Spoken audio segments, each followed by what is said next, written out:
Life's greatest questions have always been, who am I? Where did I come from? Why am I here? Where am I going? You are about to see and hear one of the most significant messages given to us from God.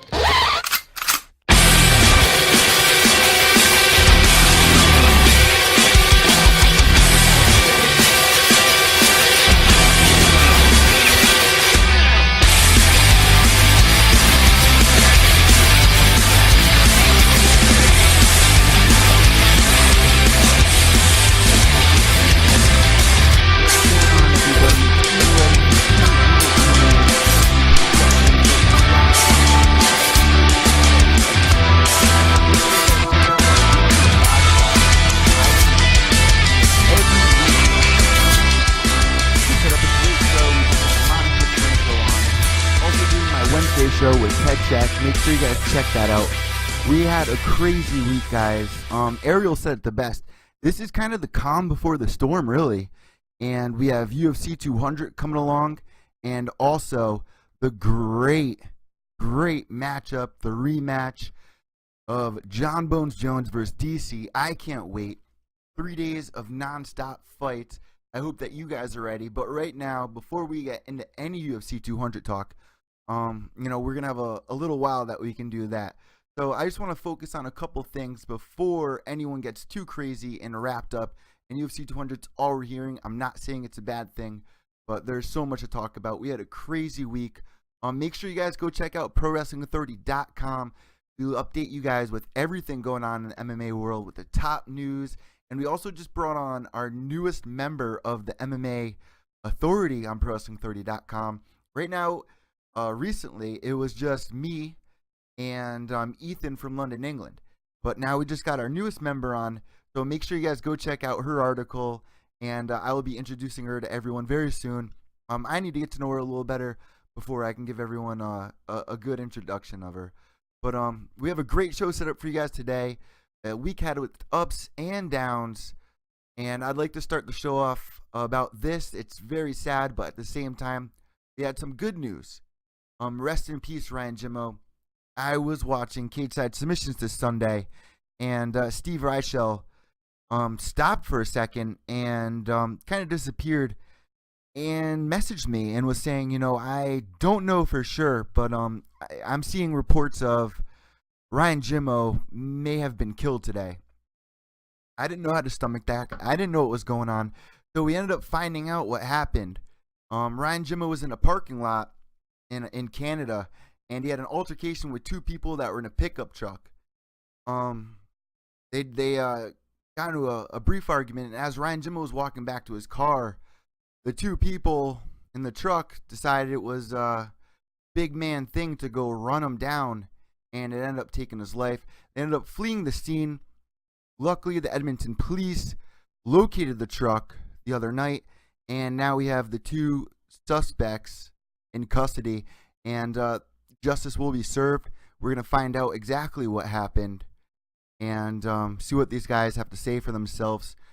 I am extremely upset about this, and it's just very sad news. Very rough year so far in MMA. We've lost like 6 or 7 fighters. We had Kimbo, Blasavina, Kimbo passing away, Ali, I think I said Kimbo twice. Jordan Parsons. Who else passed away, guys? Kevin Randleman. It's been a rough year. I'm sorry if I'm missing anybody, but we've lost way too many, and we've only gone halfway through this year. But the good news is we caught the man. It's gonna bring as much justice as it can. Anyways, let's get into today's show. I'm gonna start off with Jon Bones Jones. Talking about UFC 200 and everything. He had a problem with Big John McCarthy being the referee in the fight but I think, hear me out for a second, I honestly think that he's just trying to get into DC's head even more, trying to say, trying to throw him off. Like, why doesn't he want Big John McCarthy as the referee? Is it because of the eye pokes? Is it because he's not splitting them up in time? What's going on? What's your guys' opinion about it? My opinion is there is no reason Jon Bones Jones just had his chance to let us all know why he didn't want Big John McCarthy as his referee. He said nothing about it. And that pretty much explains to me, as a fan processing what's going on, it makes DC question, like, why does he want, is he going to be doing this? Is he focusing on this? And really, it's just playing into his head game. And I really don't think there's any difference between the last fight and this fight, as much as DC wants us to believe that he's not in his head. You can clearly see that when they're talking. They just had the media conference call this week as well. You guys can check that out on YouTube. And I didn't even get to let you guys know what today's show is, what we have in store for you. We're going to be giving you guys quick news updates to let you guys know everything that has been going on this week with free video updates. We did a couple polls on Pure Evil MMA about Joanna, Claudia, who you guys think should fight Bisping, and I got all the results. So I'm going to give you guys quick updates. We're going to get back to the roots on this one, guys. I'm telling you, we have a great show set up for you. But basically, my idea on this is that Jon Bones is really trying to get further into DC's head, that there really isn't a reason behind this. If there is, and you guys think there is one, make sure you find me on Twitter at evil_echo and let me know. I am totally open to anyone calling me out. Is GC shook right now? What's going on? But also, guys, there's so many fight announcements this week, which is going to get me into my quick updates. Like I said, I don't really want to focus too much on the Jon Bones UFC 200 because we're going to be talking about that a lot coming up. So I don't want to smother you guys too much on it. So let's get into the news updates. And you guys can see the new shout outs at the bottom. If I forgot your name, I'm so sorry. Shout out to the Pure Evil MMA Army. Shout out to Yusuf. Happy birthday, my dude. So, all right, guys. So many fight announcements. CM Punk is finally going to be fighting Mickey Gall. Straight up tired of waiting for that one. Congratulations, CM Punk. You spent 2 years in the UFC and you haven't fought. You even made it on the video game. How about that? Kaylin Chukagian signs with the UFC. Congratulations, Blondie. Sage signs with the Reebok also. I did a poll this week. A poll. Pure Evil MMA. We do polls every week. We try to, at least. And this week I wanted to know whether you guys were Team Joanna or Team Claudia. As I was going into the season 23 of Tough, and they were talking about this on the MMA Beat today, and I'll definitely get into this. Are you Team Joanna or Team Claudia? Because when I was coming in 100% towards Team Joanna, I love Joanna. Joanna champion. I'm behind her 100%. But honestly, I've been kind of leaning towards Claudia, and the same is going with Angie Jabs. A lot of the talk on social media, Joanna's kind of rubbing people off the wrong way, but is it her mind game? Is she just trying to get into Claudia's head? We know that she's huge on this with her stare downs. She does that crazy looking stare downs. If you guys can do a better impression, send them my way.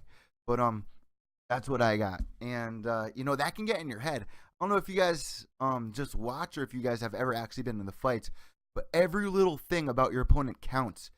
And like the Diaz brothers say, there's a man out there thousands of miles away who's looking to take me out, to knock me out. Why am I going to act cool with him? And some fighters can handle that. I mean, Mark Hunt and Frank Mir, they did a sit down on a podcast not too long ago before their fight, before Mark Hunt's walk-off KO. And it was kind of cool. They had to sit there and they had to say things that they liked about one another. As a fighter, and I'm not saying I'm a professional fighter, but I've been in the fights growing up in the city. And, even if you don't get along with somebody, little things can tick you off. And if you're wasting energy, there's so many aspects, but one, if you're wasting energy and emotions on the person that you're fighting, that can get to you. And then when you fight, you might not be thinking that clearly. So, it could be Joanna just trying to get into Claudia's head. But a lot of people are leaning towards Claudia now. But what's going to happen in their fight? And that's what I want to know. Claudia's saying that she's going to fight like her life's dependent on it. You better fight like your life's dependent on it.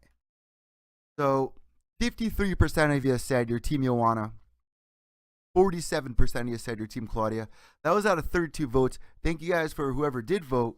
But it seems like Joanna Champion's still in the lead. Other news updates. BJ Penn accepts a 6-month suspension after violating the anti-doping policy. And then he started calling out GSP. We're going to get into that and much more coming up after the quick news updates. But BJ Penn accepts this. We were looking back on a couple episodes ago about his tweet last year, little over a year ago, about he's completely against fighters who use IVs. So it was kind of weird that he got busted for that. Conor McGregor saying that he's going to toy with Nate Diaz. I mean, here we go again. McGregor, the McGregor show, starting up with all the hype talk. And, some people, it might be rubbing people off the wrong way. However, I think, personally, that McGregor's going to win this one. I'm giving you my prediction early. You guys might be mad at me for saying that. And we're going to get into that when we talk about UFC 202 at the end of the show. And I'll break it down a little bit more for you. But he's saying that he's going to toy with Nate. And I don't really think there's going to be any toying. But it's going to be a competitive fight. We know that. We know this. But as for toying goes, I'm not sure how that's really going to hold up. But who knows? Who knows? We don't know what to expect. But after that first fight, I wouldn't be saying I'm going to toy with you. That's for sure. CM Punk, I said, announced his debut date at UFC 203 against Mickey Gall. That's a great fight coming up. I think Gall has more. Obviously, he has more experience, but what do you guys think about this? Is CM Punk ready to come into the UFC and fight against Mickey Gall, who's been winning in the first round? He just took out Michael Jackson. Not the Michael Jackson, but Michael the Truth Jackson in the very first round by rear naked choke. And Dana White, looking for a fight, he also took out his opponent in the very first round the same way. And when he entered the octagon that night, it was his moment to shine. I think it was the night that Bisping fought against Silva. Correct me if I'm wrong. But he went in there and he showed us that he's ready for this. Pulled out CM Punk again, and then CM Punk enters the octagon. And he pretty much goes, is that how you're planning or expecting and doing it? And Gall goes, yeah. So what do you guys think about this? Could you imagine if CM Punk ends up going on like a 5-fight win streak or something like that? I don't really see it happening. But then again, I don't know if I'm biased or not because I'm judging too much. I haven't really seen what he's capable of. I've heard that he hasn't been doing that well in his practice fights. That's for sure. He's like 0-30 or something like that. But he is training with some of the best in the world. So world-class experience, and then going and fight Mickey Gall, who's a young fighter. I think he's like 22, 23.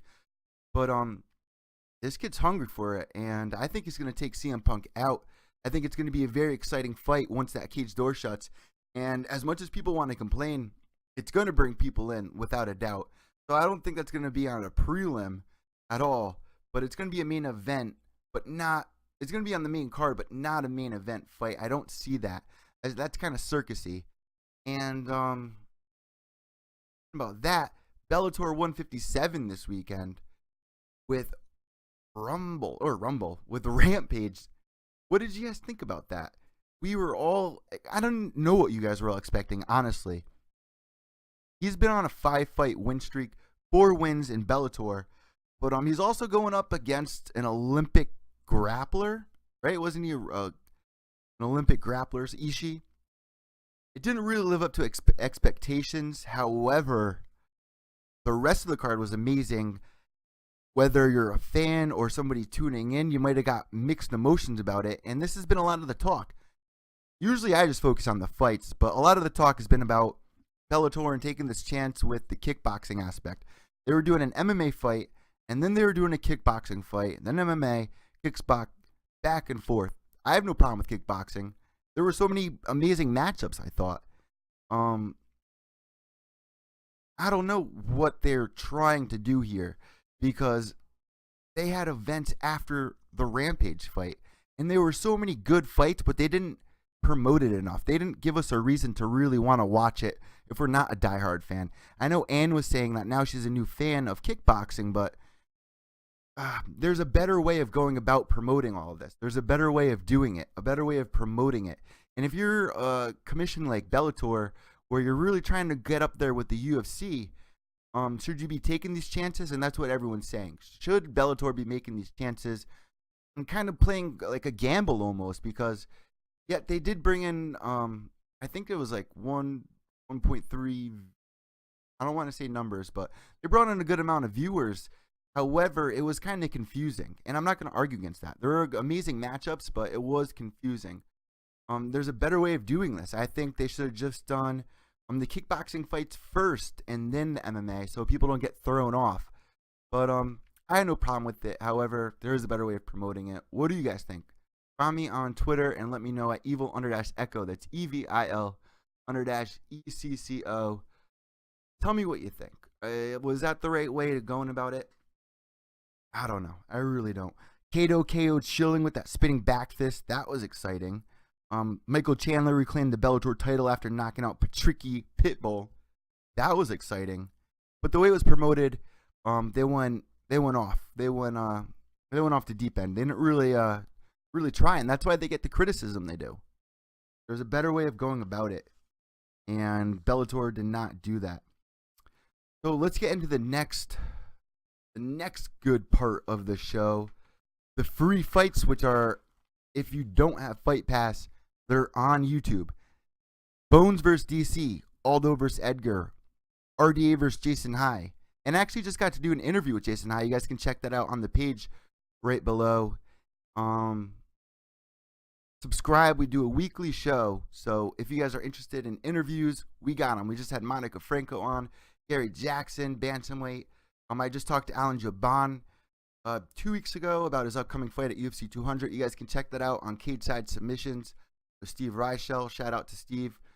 And make sure you guys subscribe below. We're having a great time. Great week of news. Every week's been a great week of news with its ups and its downs.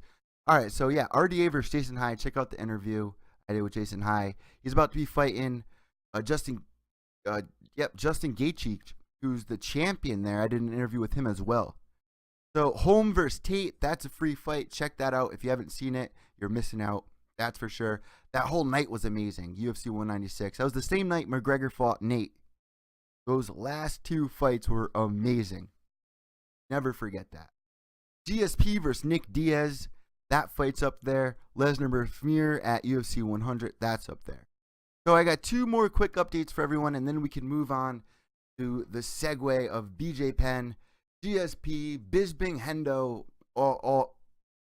Just wait, because it's confusing if I don't break it down the right way for you guys, because everyone's calling each other out. Things are getting a little out of hand. I'm going to break it down for everyone. We're going to look inside of it, and we're going to get to the bottom line. What should be the fight? Who should be these matchups? We're going to figure that out in a second. But lastly, the last two news updates, and I think this is a smart decision on Paige's part. Paige Van Zant turns down the Kickboxer remake and SummerSlam to focus on her upcoming fight. That is smart thinking, Paige. That is smart. We've been seeing what mistakes fighters have made in the past. And if you don't learn from the past, then you're bound to make the same mistakes. Ronda Rousey made the mistake of focusing way too much on the spotlight. Maybe it wasn't her fault, maybe it was. But she definitely got sidetracked, was doing way too many fights, and then look what happens. One off fight and everything changes. You need to stay focused. You need to keep your eye on the prize. Paige, this is a great decision. McGregor, great decision, dropping out of the Triple X movie. However, Bisping picks up the Triple X role, and then in the middle of filming, he ends up being champion, getting a call on last-minute notice. So either way, as a young fighter who hasn't been in the fight game for 10 years looking for a title shot, I think this is a great decision on Paige's part. So kudos to Paige. Movies can wait till after. It's time to fight. You just did Dancing with the Stars. Let's get back into the fight game.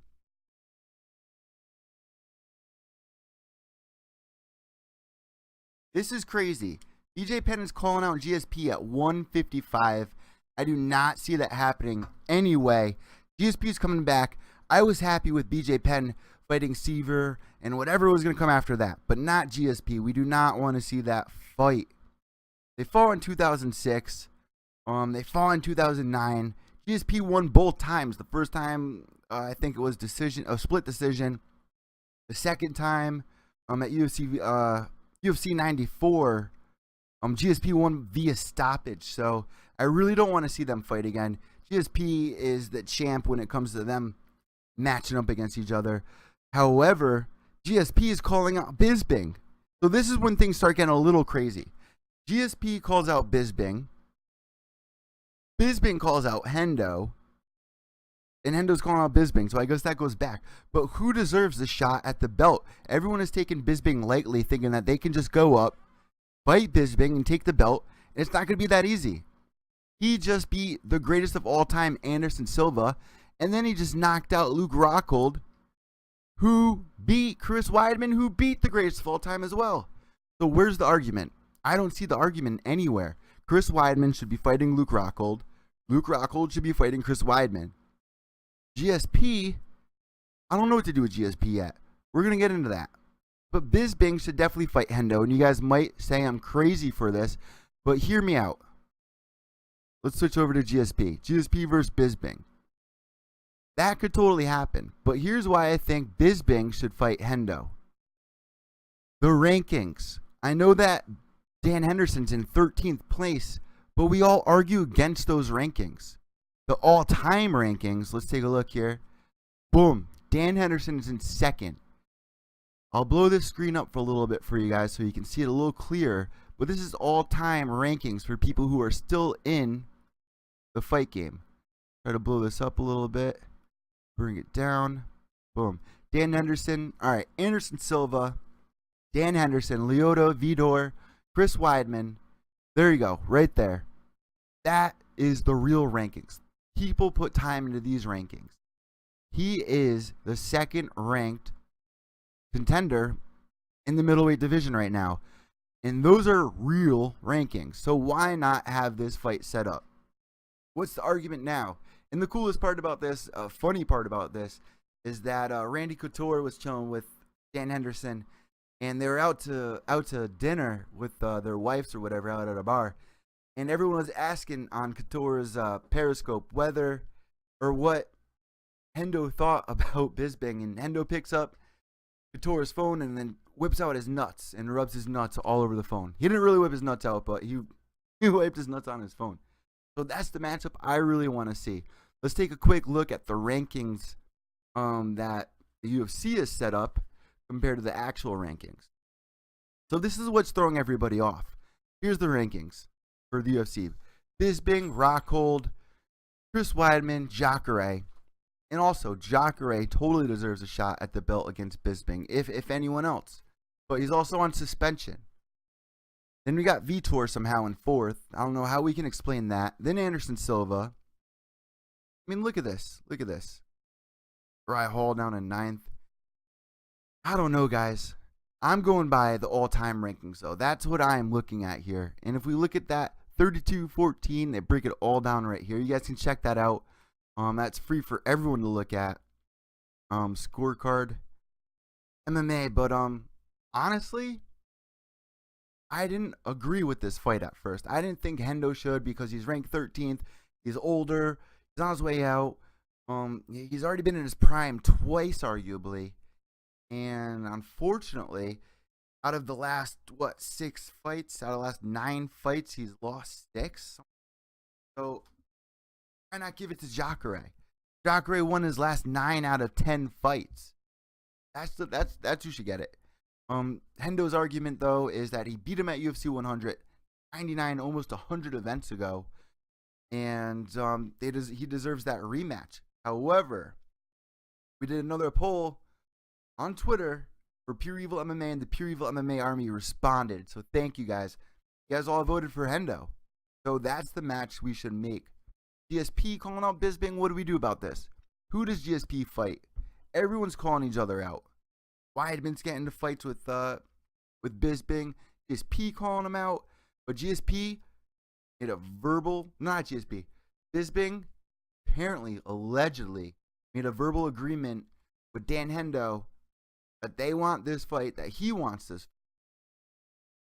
So let's make it happen. That fight hopefully is now in the works. So I'm looking forward to it. He just beat Anderson Silva, knocked out Rockhold. So for anyone to think that they're going to take him out that easy is tripping. Unless you're GSP. I wouldn't mind that matchup, GSP versus Bisping. What do you guys think? I'm torn between worlds. So now let's get into UFC 202.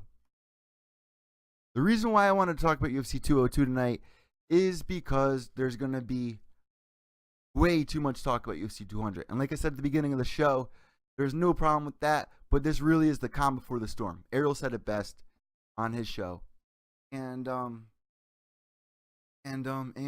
Yusuf's going to kill me for saying that over and over again. But let me know what you guys think on Twitter. You guys always respond, so I'm very grateful for that. We had a great week so far this week, and I just really didn't want to talk about UFC 200 too much. I didn't want to overkill it. So we're going to focus on UFC 202 and the argument of Conor McGregor versus Nate Diaz. What's going to happen? So this, I was going to add in the quick news updates. However, I didn't. I wanted to hold back for a second. So many great fights have been announced this week, and most of them have been for this card. Carlos Condit is making his return against Damian Maia, August 20th, UFC 202. It's going to be crazy. Condit last fought January 2nd against Robbie Lawler, and that's arguably one of the best fights of the year. Arguably, definitely, one of the best fights of the year without a doubt. That was UFC 195, and Condit was talking about retirement. So I'm happy to see that he's going to be coming back. However, 38-year-old Damian Maia is on a 5-fight win streak and just beat Matt Brown at that crazy epic event down in Brazil. So that's going to be a great fight. I'm leaning towards Condit. However, Damian Maia is a force to be reckoned with. This is going to be a great fight. The presser for this is going to be held July 7th, and that's going to be exciting, especially once you hear who else is on this card. You guys ready for this? All these were announced most of these. Rumble versus Glover. Yes, that's right. It got postponed, but now it's back and it's on UFC 202. Cowboy versus Rick Story. Huh? That's a great fight. And originally I had to have this explained to me at first, because I was like, why is Cowboy taking the fight against Rick Story? Is that really do much for his career right now? Is that a good person to be fighting? Yes, it is, definitely. He's also coming off a win. So if you're a diehard fan, you know that that's a good matchup. However, I needed to be convinced of it a little bit more. I want to see Cowboy fight more exciting fighters. This is still an exciting and a competitive fight, so I am excited. Neil Magny versus Dong Hong Kim in the works. I'm excited to see that one as well. And Cody Nola versus Mizugaki. Finally. I don't know why they didn't put this on the other card, but the Cleveland card. I wanted to see Nola fight at home, but whatever. This is a great card. The press for this is going to be July 7th, and the real talk about this, we all know, is about Conor McGregor and Nate Diaz. What do you guys think? Are you guys going to kill me for saying that I think Conor McGregor is going to win this? Are you? Because I am not taking a biased approach at this. I promise I'm not. McGregor was not doing what we thought he would do in that last fight. What we're used to seeing with McGregor, where he lulls you to sleep with his movements, where he breaks it down with his leg kicks. We didn't see that. We saw him go right in there, and he was landing punches, yeah, but he got winded. He got overconfident. And my girlfriend said it, and I'm going to repeat it. He was overconfident, was underestimating Nate. He was underestimating Nate. And unfortunately, it's like nobody told him that Nate eats leg kicks all the time. Why didn't you throw those? You were landing the big kicks, the big punches. Why weren't you going with your kicks? That's your go-to. You're supposed to be switching it up. You're supposed to be lulling us to sleep with your movement. That's what we tuned in to see. But you were overconfident, and we all kind of felt it when he was making that walkout, when he was fighting that night. Wasn't the same. It wasn't the same emotion, the same feeling. It almost didn't seem real. We all just watched the Holly Holm fight, her lose the belt to Miesha Tate in that last round. We were all shook up. We were emotionally exhausted. And when Conor McGregor made his walkout, there was something off from this walkout to his other walkouts. And he went in there, and he wasn't even like he was too overconfident. There was just something off. Like something was on his head, and he wasn't free from it.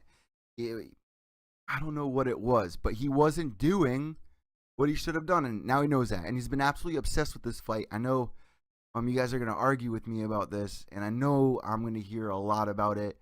You guys might even shut my video off. I don't care. Conor McGregor, if we see him fight like he usually fought, where he lulls you to sleep, uses those leg kicks, studies Nate a little more, uses southpaws in training, and apparently he just brought in a great jiu-jitsu specialist. I'm not saying he's better than Gracie, but good for Conor. And we're going to have to wait and see. But is he gonna go to the ground again and wrestle Nate? Is he gonna just punch Nate? If he does, he's gonna lose. If he does what got him here, if he does what got him to the dance, then he's set. And this kind of happened in the Ronda fight. She got overconfident. Her head blew up. She thought she can go in there and strike with Holly Holm. And look what happens. She wasn't going with what got her to the dance, and that was the problem. Conor definitely knows this now, and I'm definitely excited to see what happens. To have more respect of Nate, I do not think he's going to toy with him. Like he's saying, how are you saying you're going to toy with him after you just got owned? That's a little crazy, but then again, it's Conor McGregor. He's hyping it up. I'm getting behind him. I want to see, this is what I want to see happen, guys. I'm calling it. I want to see Aldo win at UFC 200. I want to see him beat Edgar. I know I'm going to hear about that too. You guys are going to yell at me. Edgar is looking great, but we'll get into this in the next episode. But I want Aldo to win it. He is a killer, and we all know this. Do not deny that Aldo is a killer. How Conor McGregor beat him the way he did, however, I didn't want to see a rematch immediately with those two. I wanted to see him work his way up. And if he can beat Frankie Edgar in this fight, it has to go down. And then I want to see Aldo beat McGregor. That's what I want to see. So I want to see Aldo beat Edgar and then beat Conor. So for that to happen, for things to go the way I want them to go, the way Dana probably wants them to go as well, is Jose has to beat Frankie. Conor has to beat Nate. We have to move on. And you know what? Nate totally threw a kink right in the wheels of Conor McGregor. Threw a stop right on the show. Originally, after that Jose Aldo fight, we were all getting behind it. What's going to happen next? Conor McGregor's really going to be a 2-division champion. He's going to take out RDA. And we were all believing it. We were all eating those Skittles thinking that Conor McGregor's going to be a 2-time champion, 2 divisions. Then Nate steps in and just derails Conor McGregor's train. Now look. So now we got to stand still. McGregor has to beat Nate to move on, or it's over. It's not over, but it's not going to be what it could have been. And this is like, as Ted would say, it's a great day to be an MMA fan. It really is, guys. So many exciting fights, so many great matchups we've seen so far. What do you guys think is going to happen in this fight? How do you want to see these matchups go? Is Aldo going to win? Is Edgar going to win? Conor going to get choked out again? Is he going to go in there overconfident, using all strikes, thinking he's a wrestler? What's going to happen? You tell me. I can't wait for it. Aldo is a monster. And that's the only way it would complete Aldo's legacy. After reigning 10 years of champion, Conor McGregor coming out of the woodworks, taking his belt the way he did in 13 seconds. That was crazy. That was crazy. Definitely fight of the year last year. Close to Robbie Lawler's fight. We have been absolutely blessed. So what do you guys think? Tag me on Twitter at evil_echo. Subscribe below, guys. We do this show every week. Happy birthday to General Yusuf. Make sure you follow me on Twitter. We have a great time on there. We're always doing polls. Get weighing in on your opinions. If you guys have any ideas about segments, anything that you want to see on the show, let me know, and I will get that to you. Make sure you guys find the podcast on iTunes. Just type in Pure Evil MMA. I'm Evil Eddie from ProWrestlingAuthority.com. Pure Evil MMA. Happy birthday, Yusuf.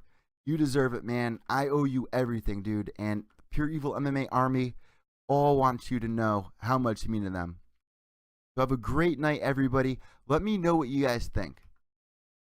I am floored and excited about every matchup that is coming our way, and I just can't wait. So what do you guys think?